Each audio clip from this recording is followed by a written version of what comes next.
বায়ু দূষণে বিশ্বের শীর্ষ স্থানগুলোর র্যাঙ্কিংয়ে সর্বপ্রথম সারিতে দেখা যায় এশিয়ার দেশগুলোকে।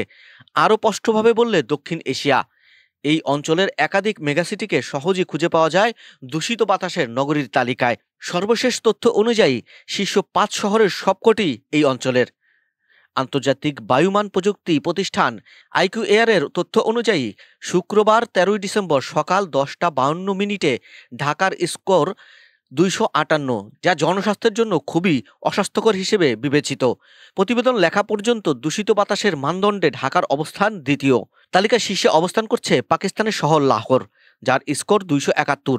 এছাড়া তৃতীয় থেকে পঞ্চম স্থানে রয়েছে যথাক্রমে দিল্লি ও কাঠমান্ডু, কলকাতা। বায়ু দূষণের পরিস্থিতি নিয়মিত তুলে ধরে সুইজারল্যান্ড ভিত্তিক প্রতিষ্ঠান আইকিউ এয়ার। বাতাসের মান নিয়ে তৈরি করা এই লাইভ বা তাৎক্ষণিক সূচক একটি নির্দিষ্ট শহরের বাতাস কতটা নির্মল বা দূষিত সে সম্পর্কে মানুষকে তথ্য দেয় এবং সতর্ক করে। একিউআই স্কোর 0 থেকে 50 ভালো হিসেবে বিবেচিত হয়, 51 থেকে 100 মাঝারি হিসেবে গণ্য করা হয়, আর সংবেদনশীল গোষ্ঠীর জন্য অস্বাস্থ্যকর বিবেচিত হয় 100 থেকে 150 স্কোর। 151 থেকে 200 হলে তাকে অস্বাস্থ্যকর বায়ু বলে মনে করা হয়।